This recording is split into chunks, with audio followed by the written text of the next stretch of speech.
I would like to say that I won't go theoretical over here. Whatever I will share out of my own experience, and it will be practical and it will be straight from the heart. And maybe it will appeal you also. It will touch your heart also when I will talk on this topic. I will start with it requires courage to speak against the opinion of common people or the opinion of the house. What I could see that all the speakers have spoken in favor of the schools, that yes, schools should be there, and in no way it is possible that the schools become non-existing. But like I said, it takes courage to tread a path which is not treaded yet. So I must appreciate him, first of all, for having a difference in opinion. And I always respect the difference in opinion.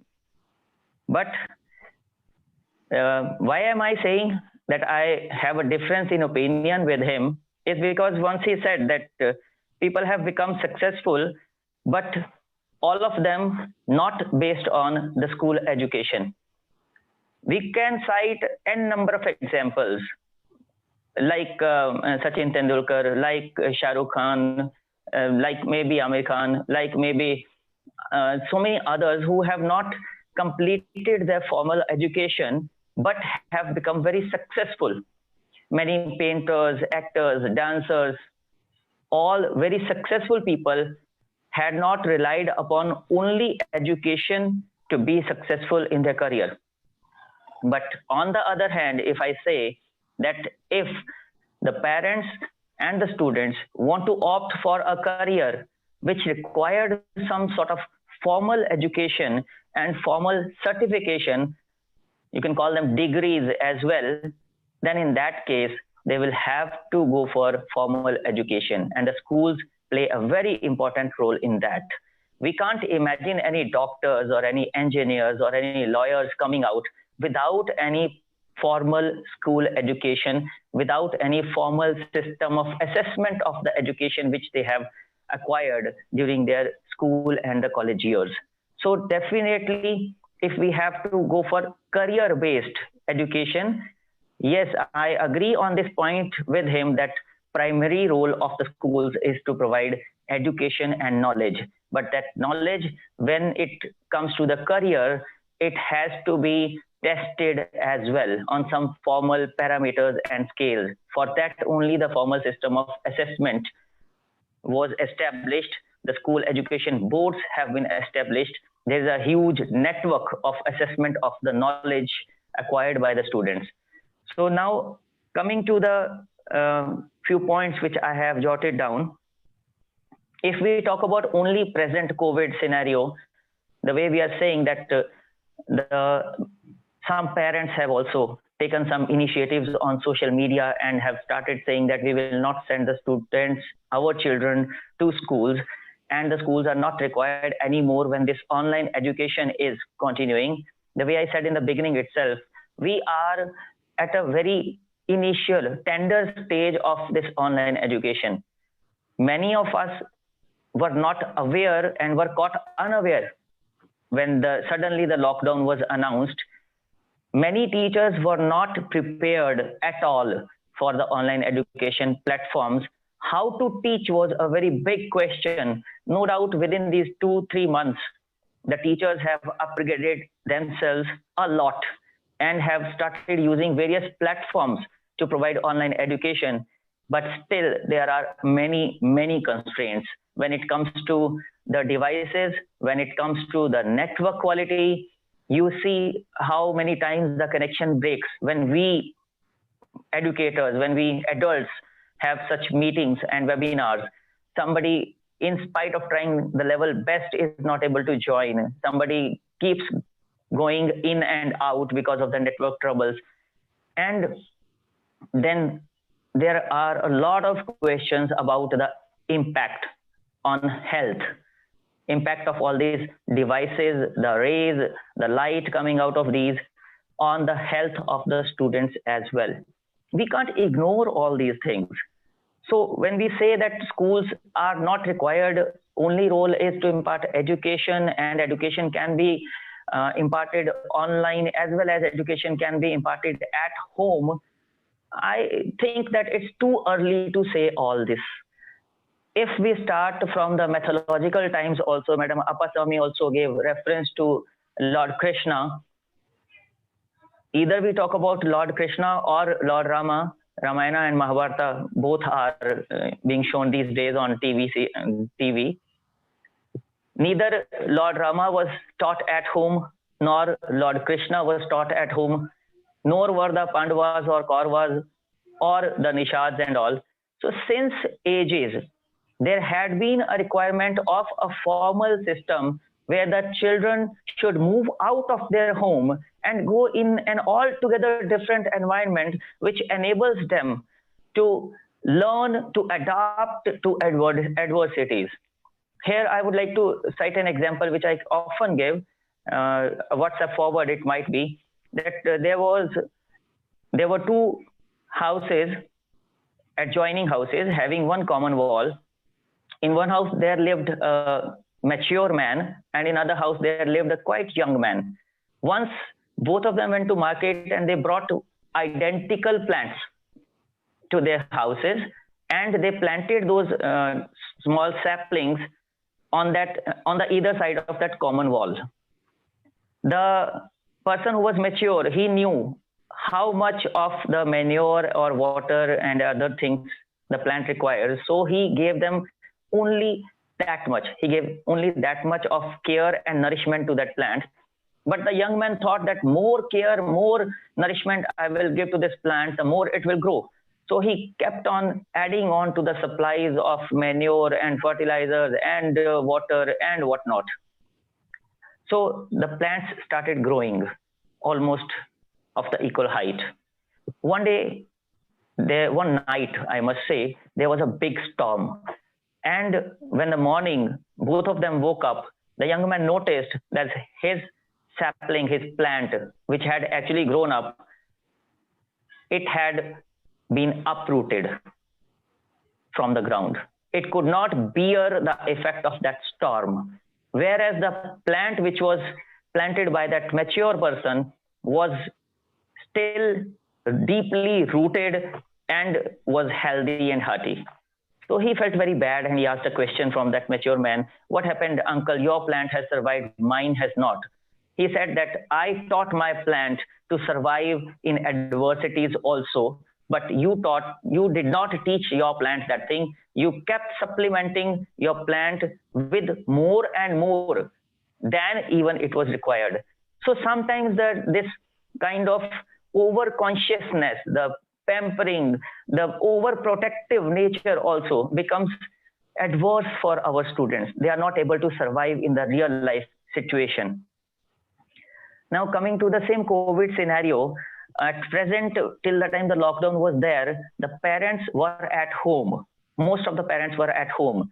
Their devices were also at home, so that students were able to use those devices, and the parents were able to provide proper care, guidance, and support to their children being at home. Now, as the lockdown is being opened in phases, the parents have started going to their jobs. Those who are working parents, I'm talking about that. Those who are business people also, they have also started going. What will be the number of parents and devices at home after the lockdown is completely lifted? This is a very big question for which all of us must have the answer. In that case, what will happen to the online education of the unattended, unguided students? Even if there are devices, even if the parents, some of the parents are well-to-do and they can purchase the devices for their children, will their children use those devices sensibly and appropriately is a very big question which needs to be answered. And in the absence of those parents, will the grandparents or the maids or nannies be equally efficient to support the teachers the way the parents, especially the mothers, have supported? At this juncture, I must salute their children and their teachers of the children in order to make this online education successful. Now, coming to the schools, how many of us feel that all the kinds of facilities, especially when we talk about the sports facilities, are possible at home? Can we provide such big grounds and all the sports equipment which is there in the school to be used by all the students in each and every house through online education? No, I seriously doubt it. Coming to the cultural activities, the way the students used to perform various cultural activities on stage, may it be dance, drama, acting, or the mimes and all, is it possible at home? The way they used to cooperate with each other, the way they used to perform in all these co-curricular activities in order to maybe win some positions for their houses and all, will it be ever possible if the schools don't function at all? Now, coming to the social values, if I talk about my school, I clearly tell my students and teachers that we are first of all human beings, and then any other religion or caste comes into picture.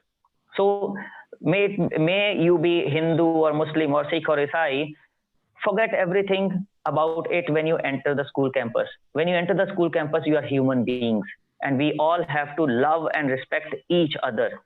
Will these kinds of teachings be possible at home, where at home we are only either Hindus or Muslims or Sikhs or Isais or Mahajans or Brahmins or Jains or Christians or Parsis, I don't know, whatever.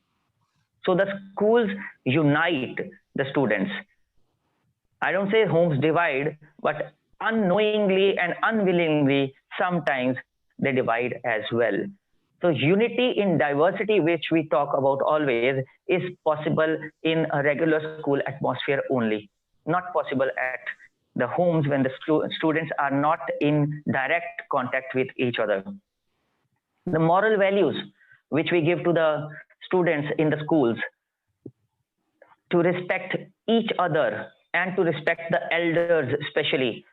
Many of the principals like me must have attended the PTMs where these days there were serious issues about the behavior and the moral values of the students. The parents would come and complain that our child does not listen to us. Please, we know that if you, being principal or the teacher, because the teacher, he or she listens to the teacher, if you people will convince our child to respect us, the parents and the grandparents, he or she will definitely listen to it. And how many students we have counseled and how many changes we have brought in the life of such students and parents who have came back and thanked all the teachers and principals for changing their children's mindset and behaviors. Is it only possible at home if the schools are not there at all? The way we generate love for nation.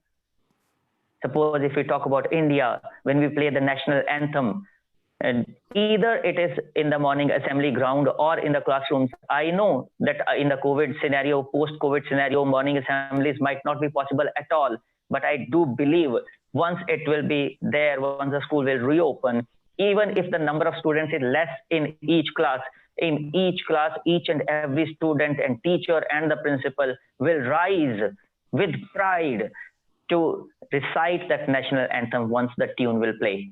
So can this kind of love and respect for nation be built at home only if the schools are not there at all?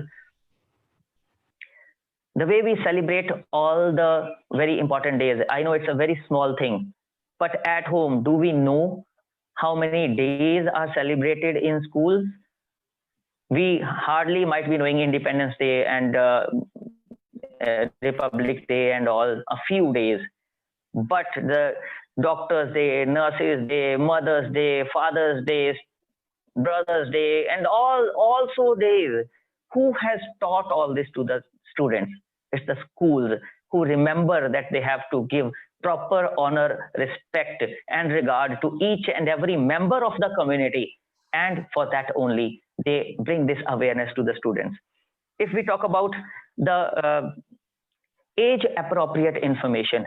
Yes, at home, all the kind of information might be possible through TV, print media, and maybe internet also. But at schools, we educators have been very conscious about which information to serve to the students and which not. We always had been very deliberate in not providing any information which might cause a negative impact on the mindset of the students.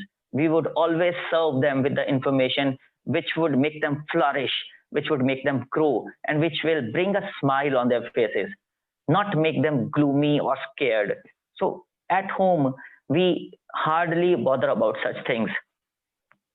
When I talk about the formal assessment, I already mentioned this thing, the examination system and the promotion of students from one grade to other grade, and then from schools to colleges, and from colleges to universities, or maybe special colleges where they graduate out becoming the career persons. Is it possible if the schools will not be there at all? It is only possible in the school systems only. And if I talk about very basic skills also, yes, we do teach all the basic skills and in the most innovative ways and in the ways the students understand. We teachers and educators have been specialized for doing our task.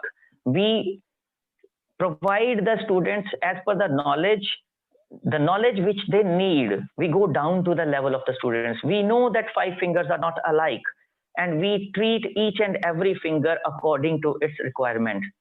Sometimes even the parents are not aware what are the basic requirements of their children, but we being educators come to know the requirements, and according to that we supplement all the students. When we talk about all the subject knowledge, yes, we provide this all the knowledge in a systematic and in a structured way. That systematic and structured knowledge can be provided only in a proper school environment where there is a timetable meant for each and every subject, and every subject is divided in terms of terms and syllabus, and is appropriately taught to the students so that the students can grasp as per their age level. So during online teaching, I know that all the kind of knowledge is available, but how to pick and choose the knowledge which is age appropriate for the students will become a very big question for the parents if the schools are not there at all. Then coming to the friends, I hope this word friends or friendship will bring a very big smile on the faces of all the listeners over here. We have mentioned, ma'am had mentioned about Krishna and Sudama, they became friends in Gurukul only. Lord Rama and Nishat Raj, they became friends in Gurukul only. Me, I have so many friends which were my school friends are still my friends. You also might be having your friends which met you in the school and are still there as a part and parcel of your life. And sometimes these friends more than family also for us. Always remember, we had no choice for our family. The family was given to us, or we were born without any choice and wishes. But when we choose our friends, that is our own choice. So this is the first and very important relation which we ourselves choose, that is our friends.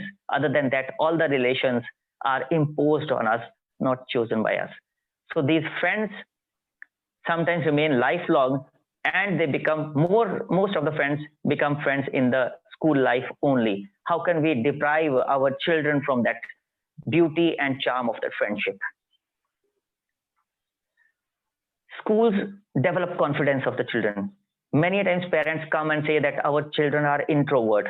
Remember, they are parents. At home, sometimes they are not able to develop that confidence. They are not able to convert those introverts into extroverts. They seek help from the school system, where the whole system starts working upon that child. The principal, the teachers, the counselors, even the students, the fellow students, they try to boost the morale of that child.